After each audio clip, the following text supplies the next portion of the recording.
ಮೂಡ 50-50 ಹಗರಣ ಬಗೆದಷ್ಟು ಬಯಲಾಗ್ತಿದೆ.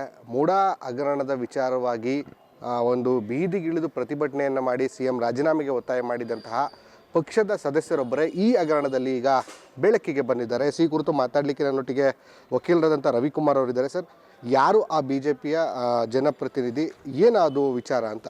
ಸರ್, ಇದು ಆ BJP ಪ್ರತಿನಿಧಿ MC ರಮೇಶ್ ಅಂತ Mysuru city Kuvempu Nagar corporate sir. ಇವರು 16,600 ಚದರಡಿ ನಿವೇಶನ, ಒಂದು 2 60-90, ಒಂದು 30-40, ಒಂದು 20-30 ನಿವೇಶನ ವಿಜಯನಗರ ಫೋರ್ಸ್ಟ್ಲಿ ಸೆಕೆಂಡ್ ಫೇಸಲ್ಲಿ ಅಲಾಟ್ ಮಾಡಿಸ್ಕೊಂಡಿರೋಂಥದ್ದು.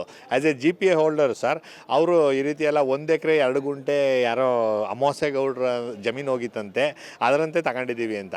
ಅಮಾವಾಸ್ಯೆಗೌಡರು ಯಾವುದೂ ಜಮೀನು ಕಳ್ಕೊಂಡಿಲ್ಲ, ಏನಿಲ್ಲ, ಅವರಲ್ಲೇ ಸ್ವಾಧೀನದಲ್ಲಿ ಅವರೇ.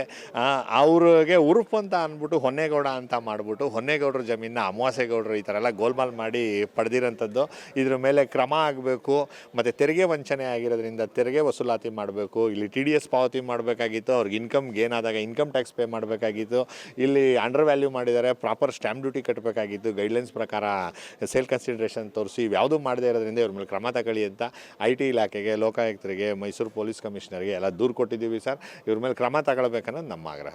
ಅಂದರೆ ನೀವು ಹೇಳೋ ಪ್ರಕಾರ ಇಲ್ಲಿ ಭೂ ಸ್ವಾಧೀನವೇ ಆಗಿಲ್ಲ, ಮೂಡ ಒಂದು ವ್ಯಾಪ್ತಿಗೆ ಅದು ಜಮೀನು ಒಳಪಟ್ಟೇ ಇಲ್ಲ, ಅವ್ರಿಗೂ ಕೂಡ 50-50 ಅನುಪಾತದಲ್ಲಿ ಸೈಟ್ಗಳನ್ನು ಕೊಟ್ಟಿದ್ದಾರೆ. ಸರ್, ಇದರಲ್ಲಿ ಮೂಡಾದವರು ಬದಲಿ ನಿವೇಶನ ಕೊಡೋದು ಯಾವ ಸಂದರ್ಭದಲ್ಲಿ, ಪರಿಹಾರಾತ್ಮಕವಾದ ಭೂಮಿ ಕೊಡೋಂಥದ್ದು ಯಾವ ಸಂದರ್ಭದಲ್ಲಿ ಅಂತ ಅಂದರೆ ಸರ್, ಇವರು ಭೂ ಸ್ವಾಧೀನ ಪಡಿಸ್ಕೊಂಡು ವಿತ್ ಪರ್ಮಿಷನ್ ಅಥವಾ ವಿತೌಟ್ ಪರ್ಮಿಷನ್ ಅಲ್ಲಿ ಡೆವಲಪ್ಮೆಂಟ್ ಆ್ಯಕ್ಟಿವಿಟೀಸ್ ಮಾಡಿದರೆ ಮಾತ್ರನೇ.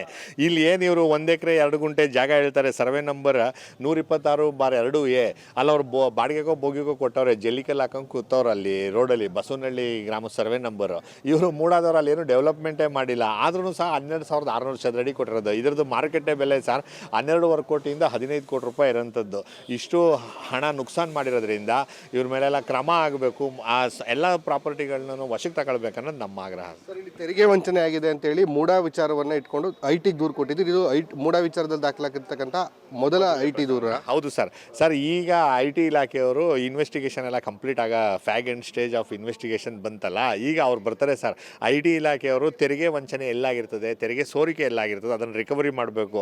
ಸೊ ಇದು ಪ್ರಾಪರ್ ಟೈಮ್ ಅಂತೇಳಿ ಇವ್ರಿಗೆ ದೂರು ಕೊಟ್ಟಿದ್ದೀವಿ. ಇವರಿಗೆ ಎಲ್ಲ ವಿಚಾರಣೆ ಮಾಡ್ತಾರೆ. ಇದೊಂದು ಪ್ರಕರಣ ಅಲ್ಲದೆ ಇನ್ನು ಬೇರೆ ಪ್ರಕರಣದಲ್ಲಿ ಈ ರೀತಿ GPA ಹೋಲ್ಡರ್ಗಳು ಎಲ್ಲಿ ಅಂಡರ್ ವ್ಯಾಲ್ಯೂ ಮಾಡಿಬಿಟ್ಟು ಇನ್ಕಮ್ ಟ್ಯಾಕ್ಸ್ಗೆ ಅವ್ರ ಟ್ಯಾಕ್ಸ್ ಪೇಬಲ್ ಲಿಯಬಿಲಿಟಿ ಏನಿರ್ತದೆ ಅದನ್ನು ಸಪ್ರೆಸ್ ಮಾಡಿರ್ತದೆ, ಅದು ರಿಕವರಿ ಮಾಡಲಿ ಅಂತ ಅಂದ್ಬಿಟ್ಟು ಈ ರೀತಿ ಮಾಡಿದ್ದೀವಿ. ಮೂಡ ಹಗರಣದ ವಿಚಾರವಾಗಿ ಎಷ್ಟು ತನಿಖಾ ಸಂಸ್ಥೆಗಳು ದೇಶದಲ್ಲಿ, ರಾಜ್ಯದಲ್ಲಿ ಇದಾವೋ ಎಲ್ಲವೂ ಕೂಡ ತನಿಖೆ ಮಾಡ್ತಿದ್ದಾವೆ. ತಾರ್ಕಿಕ ಅಂತ್ಯ ಸಿಗುತ್ತೆ ಅಂತ ನಿಮ್ಗೆ ನಂಬಿಕೆ ಇದೆಯಾ ಅಂತ? ಸರ್, ಅದೇ ಇವಾಗ ಮರೀಚಿಕೆ ಆಗಿರೋಂಥದ್ದು ಸರ್. 50 ರೂಪಾಯಿ 100 ರೂಪಾಯಿ ಕಮಣಾಕದ್ದವ್ರಿಗೆಲ್ಲ ಜೈಲಿಗೆ ಕಳಿಸ್ತಾವೆ ನಮ್ಮ ಕೋರ್ಟ್ಗಳು. ನಾವು ಅಂಥದ್ದೆಲ್ಲ ಕಣ್ಣಾರೆ ನೋಡಿದ್ದೀವಿ. ಇಲ್ಲಿ ಕೋಟಿ ಲೂಟಿ ಮಾಡಿದ್ರು ಸರ್, ಈ ಭ್ರಷ್ಟ ಅಧಿಕಾರಿಗಳು, ಈ ಇಬ್ಬರು ಕಮಿಷನರ್ಗಳೇ ಇದ್ರದ್ದು ಮೇನ್ ರೂವಾರಿ ಸರ್. ಇವರು ಚಂಬಲ್ ಕಣಿವೆ ಡಕಾಯಿತರುಗಳಿಗಿಂತ ದೊಡ್ಡ ಡಕಾಯಿತರು. ಇವ್ರ ಮೇಲೆ ಇದುವರೆಗೂ ಕ್ರಮ ಆಗದೆ ಇರೋದು ಆಶ್ಚರ್ಯಕರವಾದ ಇನ್ಸಿಡೆಂಟು ಸರ್. ಇವ್ರ ಮೇಲೆ ಕ್ರಮ ಆಗಬೇಕು. ಈಗಲಾದ್ರೂ ಸರ್ಕಾರಗಳು ಕಣ್ಣು ತೆರೆದು ನೋಡ್ಬೇಕನ್ನೋದು ನಮ್ಮ ಆಗ್ರಹ ಸರ್. ಥ್ಯಾಂಕ್ಸ್. ಇದಿಷ್ಟು ವಕೀಲರಾಗಿರ್ತಕ್ಕಂಥ ರವಿಕುಮಾರ್ ಅವರ ಮಾತಾಗಿರ್ತಕ್ಕಂಥದ್ದು. ಅಂದರೆ MC ರಮೇಶ್, BJPಯ ಜನಪ್ರತಿನಿಧಿಯಾಗಿರ್ತಕ್ಕಂಥ MC ರಮೇಶ್ ರವರೇ ಹಗರಣದ ವಿಚಾರವಾಗಿ ಬೆಂಗಳೂರಿನಿಂದ ಮೈಸೂರಿಗೆ ಪಾದಯಾತ್ರೆಯಲ್ಲೂ ಕೂಡ ಪಾಲ್ಗೊಂಡಿದ್ದರು. ಅವರದ್ದೇ ಒಂದು ಹಗರಣದ ದಾಖಲೆಗಳನ್ನು ನಾನು ಇವತ್ತು ಬಿಡುಗಡೆ ಮಾಡ್ತಾ ಇದ್ದೀನಿ. ಮತ್ತು ಈ ಒಂದು ಪ್ರಕರಣದಲ್ಲೂ ಕೂಡ ಏನು ವಿವಾದಿತ ಹಗರಣದ ರೂವಾರಿಗಳು ಅನಿಸ್ಕೊಂಡಿರ್ತಕ್ಕಂತಹ ದಿನೇಶ್ ಕುಮಾರ್ ಹಾಗೂ ನಟೇಶ್ ಕುಮಾರ್ ಅವರ ಹೆಸರು ಕೇಳಿಬರ್ತಾ ಇರ್ತಕ್ಕಂಥದ್ದು.